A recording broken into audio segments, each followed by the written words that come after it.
Nosso programa de hoje traz no tema livre a continuação do estudo do programa anterior sobre os talentos, a parábola dos talentos. Nós falaremos hoje sobre saúde, sobre poder, sobre profissão, sobre inteligência e outros talentos vistos nos tempos modernos. Na sequência, nós teremos as respostas ao O Espiritismo Responde, que vai nos esclarecer a respeito das curiosidades sobre vidas passadas, as pessoas querem conhecer o seu passado, e também sobre a terminologia de incorporação mediúnica. Se isso está correto, como é que esse fenômeno se processa. Então, com vocês, a partir deste momento, Diálogo Espírita.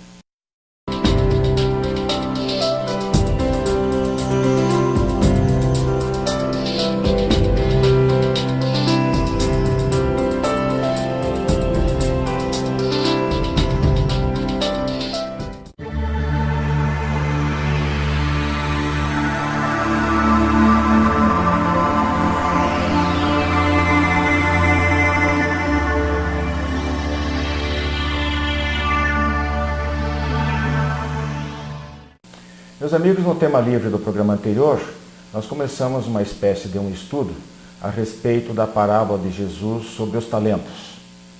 E hoje nós vamos dar sequência a esse estudo. Na oportunidade, a gente discorreu mais sobre o uso do dinheiro, da riqueza. E hoje nós vamos falar de outros temas, conforme anunciado no início do nosso programa. Então, eu gostaria de ver com os nossos companheiros a Marlene Esperandil, o Robson Luiz Balaguer, e vamos começar hoje sobre saúde, Marlene. Saúde. Nós somos essencialmente espíritos. O espírito é nossa essência. E para isso que nós devemos direcionar nossos esforços de evolução, de crescimento. Agora, a matéria, ela é imprescindível, né, como instrumento. Ela é uma ferramenta de trabalho. E nós temos que cuidar. Nós temos que tomar cuidado para a gente saber conservá-la. Porque até acho que a matéria, né, ela, digamos, ela somatiza no corpo, né, aquilo que é a mente, que o espírito traz, né? Então, é claro que a saúde está ligada ao espírito e à matéria. Nós chamamos isso de emocional. Emocional. Tudo que nós não resolvemos emocionalmente, nós somatizamos para o corpo. E é isso que nós temos que conhecer bem. Então, nós devemos ver o nosso corpo físico realmente como um talento a ser preservado, cuidado, né? Respeitar os seus limites, as suas boas condições. E a gente sempre coloca o seguinte: se nós já dispomos de uma boa saúde, é nosso dever preservar essa boa saúde, né? Através de exercícios físicos, exercícios mentais, muito importante, especialmente hoje em dia em relação à doença de Alzheimer, né? Sim, com certeza. E exercícios físicos, como eu disse, evitando os vícios, uma dieta alimentar adequada, isso para aquele que recebeu esse talento, digamos, integralmente. E para aqueles que já reencarnaram com algum problema, que tem alguma deficiência, alguma dificuldade, alguma debilidade orgânica em algum ponto do corpo, mais ainda deve-se aprender a conviver com isso aí, né? Com certeza. A disciplina, nós temos assim muitos vícios, não só o vício do álcool, do cigarro, mas também em comportamentos, em hábitos. Nós temos que aprender a mudar nossas coisas dentro de casa, a mudar o guarda-roupa de lugar, a cama de lugar, o quadro de lugar. Você falou em Alzheimer? Eu sempre falo, na pia, se nós formos pensar, a pia de todo mundo é igual, o armário de todo mundo é igual. Nós não mudamos as coisas de lugar, o cérebro vicia naquele comportamento. Então, nós temos que criar novas alternativas para o cérebro para que a nossa corrente elétrica se exercite até mais. A parte alimentar também, né? A parte alimentar, nossa, mudando, às vezes experimentando algo diferente para que possa, digamos assim, ter uma percepção maior e, é claro, conservar a saúde, né? Com certeza. Nós sabemos que os problemas de saúde que quase todo mundo enfrenta algum tipo de problema de saúde, né? Alguma deficiência orgânica, como disse, um órgão, às vezes uma pessoa é o fígado, outro. Nós dizemos assim até brincando que cada um sabe onde o calo aperta, ou o seu calcanhar de Aquiles. É verdade, né? Então, mas não só isso significa que por nossa imperícia em vidas passadas, por mau cuidado, já por certa irresponsabilidade, insensatez, às vezes, né? A gente coloca assim, por exemplo, trabalhar demais, trabalhar de menos, dormir demais, dormir de menos. Tudo isso, tudo que desequilibra, além de alguns excessos, elas sempre vão prejudicar. E o que acontece? Acontece que o perispírito, nosso corpo energético, nosso corpo vital, né, ele absorve essas energias deletérias, essas energias desequilibradas. E um dia elas vão ter que drenar para o corpo físico. Interessante, mas tu fala, tem que estar centrado, né? Mas o que o Wilson acabou de falar nada mais é que os extremos. Quando a gente fala de estar centrado, realmente estamos no centro, ter o equilíbrio para que isso possa ocorrer de uma maneira, digamos assim, natural. Saudável. E saudável. Então vejam, nós temos se nós falamos em mau karma, karma não, todo mundo sabe que não é um termo propriamente espírita, mas a gente utiliza, né, em lugar de causa e efeito. Se nós hoje sofremos, digamos, as consequências dos nossos atos em vidas anteriores, né, seria um mau karma, existe também o bom karma. Nós plantamos hoje para colher ainda nessa existência e numa existência futura as boas coisas. Da mesma forma como o perispírito absorve as energias negativas, desequilibrantes, ele absorve também as energias positivas. Então isso, de certa forma, nós podemos hoje, na vida de hoje, preparar um corpo físico para a nossa próxima reencarnação. Será que eu estou certo? Está certíssimo, Sem com dúvida. certeza. Sem dúvida. Porque quando nós pensamos positivo, que nós não temos o hábito, infelizmente, de pensar positivo. Nós somos criados desde pequeno pensando negativo. Então nós transformamos o nosso corpo físico através dos bons hábitos e comportamentos e de pensamentos, para beneficiar esse corpo físico, e nós já vamos limpando o nosso perispírito para que o espírito venha melhor da próxima Até porque encarnação. os telespectadores podem perguntar, mas não é seu outro corpo que vai vir na próxima reencarnação? Como que vai ser melhor? Como a Marlene citou, o perispírito, aquele que faz a união do corpo com o espírito. Isso. Ele vai trazer ali já, digamos, um perispírito mais, como podemos dizer assim, melhor, né? Mais saudável e, consequentemente, um corpo mais saudável. Porque o perispírito é a matriz do corpo físico. Só que o perispírito é um só. Os corpos físicos são sendo trocados a cada reencarnação. O perispírito é o mesmo. É ele que armazena, é ele que memoriza tudo que o espírito faz ao longo da sua jornada reencarnatória. Marlene, no capítulo, item 26 do capítulo 5º do Evangelho, forma ali sobre as mortificações corporais e qual tipo de sacrifício, em que momento que é válido a pessoa sacrificar até mesmo a sua saúde perante as leis divinas? Eu creio que em prol de uma causa, em prol de um irmão, o sacrifício, eu não tenho tempo. Eu trabalho, eu não tenho tempo. Sempre dizem que o tempo quem faz somos nós. Então, dá sempre arrumar um tempo para levar uma palavra de consolo a um irmão é um sacrifício positivo. Madre Teresa de Calcutá diz o seguinte: aquele que segue criticando não tem tempo de ajudar. Com certeza. Só para fechar esse talento sobre saúde aqui, eu queria abordar esse seguinte aspecto aqui. Gostaria que a Marlene comentasse. Nós temos hoje, né, o uso do corpo como profissão. Então tem o lado positivo e o lado negativo. Positivamente, por exemplo, os atletas, as práticas esportivas, ele faz do uso do corpo, das capacidades físicas dele, o seu ganha-pão. É um divertimento, é um hobby, muitas vezes vira profissão. E existe o lado contrário, os abusos do corpo físico, onde se vende, onde se comercializa o corpo. Eu digo mais, nem tanto naqueles aspectos bem explícitos, mas no caso, por exemplo, da chamada ditadura da beleza, o excesso de plásticas, né? O culto ao corpo. Eu gostaria que você comentasse um pouquinho isso para os nossos telespectadores. Eu vejo assim, Wilson, o culto ao corpo é uma insatisfação interna, interior, do espírito. Não é a insatisfação com o corpo, eu quero o meu corpo perfeito. O nosso espírito cobra o tempo todo que nós viemos progredir, aprender, evoluir. E quando nós não fazemos isso com o nosso espírito, nós jogamos para o nosso corpo. Eu vou deixar meu corpo perfeito como se eu estivesse evoluindo o meu espírito. E essas insatisfações fazem com que eu busque mais. Tanto no esporte, né, como em qualquer área, nós sempre buscamos o excesso. Por quê? Porque internamente nós não estamos satisfeitos. Tu pretende... acho que não estamos satisfeitos, mas também é uma questão de desconhecimento da importância do espírito, da alma. Nós achamos que nós fixamos os nossos interesses na vida presente. É importante hoje manter a juventude a qualquer preço, porque às vezes há algumas coisas do valor estético que é importante. Para a pessoa se sentir bem, contribuir para a sua autoestima. Mas o problema sempre são os excessos. Então a pessoa tem perspectiva de vida única, esquecendo que o que importa é o espírito. Ela investe todos os seus esforços na vida atual, na casca, no verniz, que é o corpo físico, e o espírito não é devidamente cuidado. Viu, Wilson? Isso chega até o ponto que as pessoas, às vezes, até na doação de órgãos, quando falam em doação de órgãos, as pessoas falam, não, eu não quero doar meu órgão, porque como que eu vou ficar imperfeito lá em cima? Né? Chega até esse ponto de, digamos, tentar se exteriorizar, digamos assim, estereotipar um modelo perfeito de corpo.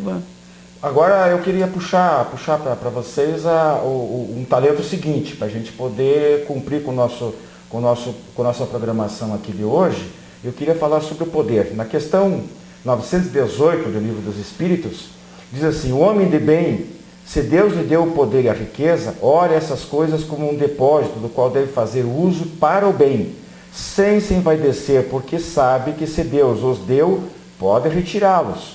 Se a ordem social colocou o homem sob sua dependência, vai tratá-los com bondade e benevolência, porque são seus iguais. Usa de sua autoridade para elevar a sua moral e não para esmagar por seu orgulho. Sem dúvida, sem dúvida. Até porque, se a gente for analisar assim, grandes homens inteligentes surgiram na humanidade e ainda surgem. Adolf Hitler era um homem inteligentíssimo, que utilizou da inteligência para quê? A causa dele inicialmente era boa, né? E ele utilizou para praticamente, digamos, dizimar uma raça. Nós não estamos nem falando de inteligência, estamos falando do poder aqui. Nós vamos voltar, nós vamos fazer um intervalozinho e voltamos em seguida.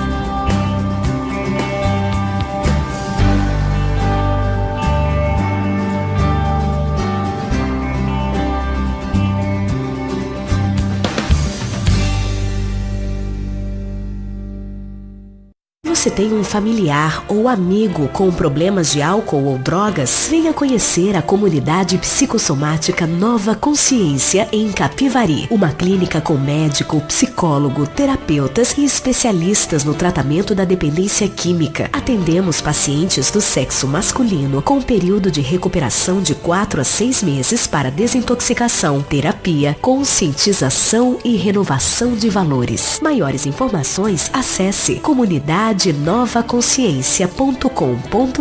ou ligue 34917000 com Saulo ou Arnaldo. Você que é distribuidor ou administra uma livraria espírita, não pode deixar de conhecer os livros da Editora M de Capivari, São Paulo. São mais de 350 títulos com dezenas de campeões de vendas. Peça o catálogo e dê aos seus clientes a oportunidade de conhecer os excelentes livros da Editora M. Contatos pelo e-mail vendas@editoram.com.br ou telefone DDD 19 3497 7000. Meus amigos, estamos de volta com o tema livre de hoje, falando sobre os talentos da parábola do Evangelho de Jesus. E nós estamos falando aqui sobre poder, já falamos sobre outros talentos, e continuando um pouquinho aqui, Marlene, essa ascendência, porque o poder não é só o poder político, governamental. Que outros exemplos que você tem aí? A gente deve bem usar, né, sem abuso da ascendência, sobre familiares, cônjuges, filhos, sobre professor, patrão, dirigente espírita, na política. Quer dizer, em todos esses lugares existe a possibilidade de abuso de poder. E né? como? Uhum. Então, vejam só, em termos de política, a gente critica muito, existem vários desvios. Né? Existe, digamos assim, aquele desejo de legislar, de mandar nas outras pessoas. Né? Existe o problema de movimentação de recursos. A pessoa se sente poderosa quando ela pode movimentar recursos, quando ela pode escolher para quem que ela vai destinar. Existe uma série de privilégios que cercam os políticos. A possibilidade de nomear parentes para cargos importantes, o chamado nepotismo, acercar-se de bajuladores, de amigos, de pessoas que vão lhes prestar. Tudo isso é um estímulo ao gosto pelo poder. E aí corre-se um risco muito grave de se cometer desvios. Mas, como a Marlene colocou, não é só nessa situação. Não é só aí que se exerce o poder. Nós vemos aí, por exemplo, abusos... no chefe de família. No chefe de família, né, que agride fisicamente a esposa, de pais que batem nos filhos, na autoridade policial, nas religiões de um modo geral, especialmente aquelas mais fortemente hierarquizadas. Em todos esses lugares existe poder. Existe gente que manda e gente que segue, que obedece, que é orientado. Até que ponto nós temos orientação com mando? É essa diferença importante que nós temos que tomar cuidado. Né? Com certeza. Agora, passando rapidamente já para um outro item, nós vamos falar aqui sobre o talento da inteligência. Robson? Sem dúvida, né? A inteligência, às vezes nós utilizamos a inteligência para criar as coisas, para criar, né? Só que muitas pessoas abusam dessa inteligência até se desvirtuando. Por quê? Ele se acha tão inteligente ao ponto de, digamos, de prejudicar ou de fazer o mal para alguém, ou até mesmo tenta se beneficiar de alguma coisa. E isso ele vai acabando se desviando do caminho. A inteligência é uma coisa que pode se dizer, bom, mas isso é mérito meu. Eu desenvolvi ao longo do meu desenvolvimento milenar, né, a minha inteligência, eu construí, eu que me esforcei. Em parte é verdade, isso é mérito pessoal. Mas também existe o aspecto de que Deus, muitas vezes, nos dá oportunidades especiais para nós desenvolvermos e aplicarmos a nossa inteligência. Tem muito espírito imortal, todos somos, né, que são inteligentes e ao reencarnarem, Marlene, essas pessoas às vezes encontram dificuldades, porque o corpo físico às vezes não lhe permite que se expresse essa inteligência. Né? Existem certas limitações. Então, às vezes, um lar bem estruturado, uma condição social melhor, são oportunidades que Deus nos dá por empréstimo. Aí que entra o talento que Deus nos está emprestando. Deus não está dando propriamente a inteligência, isso é uma semente que está dentro do nosso espírito, nós desenvolvemos. Mas as oportunidades para bem aplicarmos a inteligência que é uma concessão de Deus. O empréstimo, nós vamos ter que prestar conta disso. Vamos ter que prestar conta. A inteligência, ela nos é dada e nós temos que exercitá-la. Muitas vezes nós vamos na casa espírita dar uma palestra, ou então nós temos que falar em público. A gente fala, eu tenho vergonha. Não, Deus nos deu a inteligência para que a gente vença os nossos obstáculos e a utilize de forma adequada para benefício. Humanidade, né? Em prol da humanidade. Como o Wilson falou, às vezes o corpo físico, o cérebro, ele é um limitante disso. Tanto é que quando nós estamos na matéria, nós não lembramos das coisas que fizemos no passado, porque o nosso cérebro não permite para isso. Né? Mas que temos que focar, que a inteligência nos é dada para o auxílio ao nosso próximo, ao nosso irmão e à sociedade como um todo. E não para prejudicar alguém, né? Sem dúvida, principalmente o nosso trabalho, o nosso desenvolvimento. Né? Um outro item, um outro talento que a gente gostaria rapidamente de mencionar aqui é a família. Nós já tivemos no outro programa oportunidade para falar bastante sobre isso aí, mas vale comentar o seguinte: o lar é o local de troca de experiências, de reajustes, de praticarmos, de exercitarmos a nossa gratidão por fazermos parte daquele núcleo familiar. Então, às vezes, nós somos aceitos ali não por afinidade, mas por solicitação nossa. Há espíritos que pedem um lar mais bem estruturado, com melhores condições para alavancar o seu progresso, para ele poder progredir. Porque se ele renascer num local que seria mais afim às condições dele, ele não progrediria, ele fracassaria. Então ele pede, os bons espíritos atendem, faz um planejamento reencarnatório, né, em que ele renasce num lar, digamos, entre aspas, privilegiado. Então no caso, a gente pede para nascer. Pede para nascer. Muitos se falam, eu não pedi para nascer, né? Nem sempre o que a gente solicita é atendido, mas muitas vezes sim. Quantos filhos falam para os pais? Eu não pedi para nascer. Exatamente. Pediu sim. Pediu. Então, mesmo nas relações conturbadas, né, existe a possibilidade de reajuste, de reequilíbrio, de uma busca de sempre de estabelecer um convívio, de aprender a dividir, aprender a dividir as dificuldades e somar os esforços, né? Sem dúvida. É assim que se constrói. A família é o núcleo principal da sociedade, é por onde tudo começa. Se nós não aprendemos a exercitar bem o amor, a caridade, o perdão, a tolerância dentro de casa, nós não vamos conseguir fazer isso lá fora. Gente, mais um talento para a gente dar uma sequência aqui. Profissão, Marlene. Profissão. A profissão também é uma escolha. É uma escolha. A profissão é uma escolha e nós devemos tomar muito cuidado, porque eu percebo que os jovens hoje estão muito inseguros em relação à profissão a seguir. Então, eles podem se orientar mesmo para saber quais as tendências que ele tem, mas dele estar exercitando o fato de buscar algo. Não deu certo, vamos procurar as outras opções. Mas não ficar indeciso, inseguro quanto ao que eu quero. Talvez esse seria o o caso, Marlene, de que assim, surgiu-se na sociedade muitas novas profissões e muitas outras que deixaram de existir.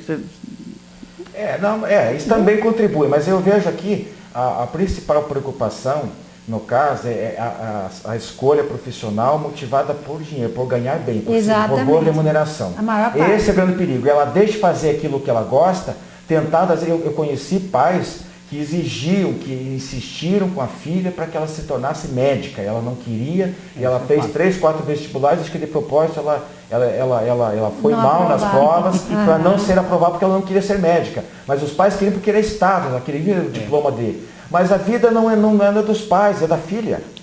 E eles passaram a desrespeitar esse gosto. Talvez por mero status, talvez por dinheiro. Então nós temos que tomar muito cuidado com isso, porque vai arruinar o futuro profissional dessa criatura para todo sempre, para a vida inteira. E isso envolve da sociedade, porque dependendo da profissão, da escolha, não só o médico, que pode ser um mau médico, um delegado, um mau delegado, um mau juiz. Então tudo isso tem que ser ver. Ou seja, a aptidão, aquela vontade, aquele desejo, muitas vezes não é concedido, a gente não consegue. Mas, portanto, temos que trabalhar isso aí para ser sempre melhor nas profissões, né? No Livro dos Espíritos, mesmo na questão 675, diz que toda ocupação útil é trabalho. Às vezes não condiz com o que os pais querem, mas ele vai ser muito bem sucedido naquilo que ele optou. E às vezes também não é só o trabalho material, o trabalho espiritual, aquilo que você faz pelos outros, trabalho voluntário, inclusive. É uma ocupação útil das mais bem vistas por Deus. O outro item que nós temos aqui é a respeito do tempo. Então diz o seguinte, olha, não deixe para amanhã o que pode fazer hoje. É uma afirmação clássica, né? Nós não devemos matar o tempo, ficar sem fazer nada. Não devemos fazer isso, mas também não devemos nos estressar demais com a falta de tempo. Devemos aprender a administrar e fazer apenas aquilo que está nos nossos limites, nas nossas condições. Senão nós estaremos prejudicando a saúde, que é outro talento que a gente já viu, né? Então já é um efeito dominó, uma série de consequências. Então é justo usar do tempo para trabalhar, para estudar, para repousar, para o lazer, para o auxílio ao próximo, para trabalhos artísticos, etc. E até como o Robson colocou em outro momento aí, quem enxuga lágrimas alheias não tem tempo de chorar, né? Marlene, mais alguma coisa a respeito do tempo aí? Eu gostei muito dessa frase. Nós temos que administrar e criar disciplina. Eu sempre repito, porque é a disciplina que faz com que a gente busque administrar bem nosso tempo. Então vejam, meus irmãos, toda experiência, temos experiência do passado e a esperança do futuro. Mas só no presente, só no hoje é que nós temos a realização da vida. 1 minuto que seja, dá para dar um telefonema de solidariedade para um amigo, dá para dar um passe na casa espírita, dá para fazer uma leitura edificante, dá para escrever um bilhete, dá para, enfim, dá para muita coisa, mesmo sendo um piloto de Fórmula 1. Com 1 minuto é um tesouro muito precioso, dá para fazer bastante coisa. São essas milhares de pequenos tempinhos que a gente desperdiça, que a gente perde, que vão se acumulando e vai fazer falta quando a gente chegar no plano espiritual. É o mau uso do tempo, que é um talento preciosíssimo, que nós temos que bem aplicar. Correto? Então nós ficamos por aqui. Nosso agradecimento pela atenção de vocês. O Estudo dos Talentos aí renderia um novo programa, mas o nosso tempo é escasso e a gente agradece a atenção de vocês e que sirva para vocês, como tem servido para hoje, para nós também, com certeza, em toda a nossa experiência. Grande abraço e até a próxima. Obrigada. Até a próxima, muita paz. Até a próxima.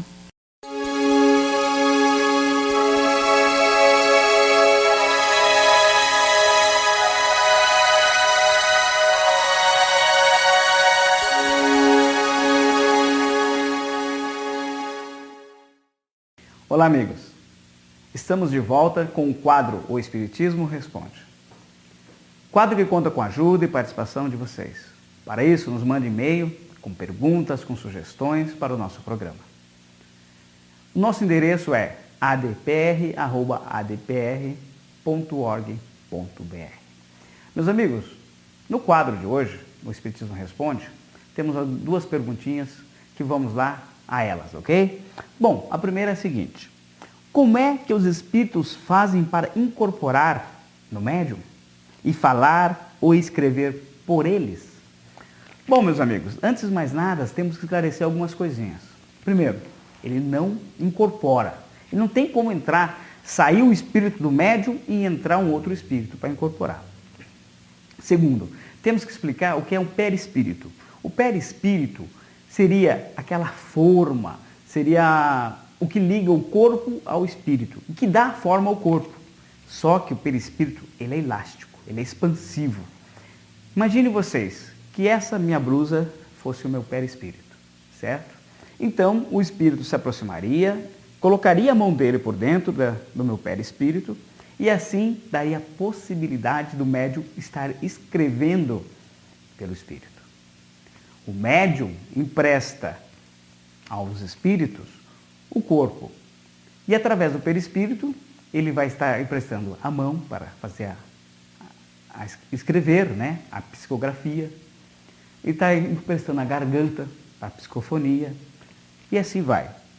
Ou seja, o médium nada mais é que um instrumento de auxílio dado por Deus, essa oportunidade para que ele está ali, digamos, então trazendo os espíritos superiores, às vezes os espíritos sofredores, até ao nosso meio, para que eles possam assim receber aquela mensagem, certo, meus amigos?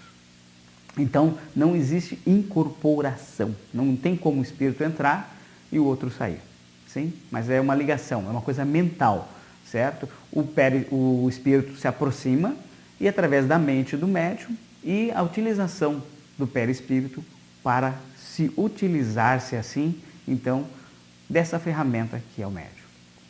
Bom, a segunda pergunta é a seguinte: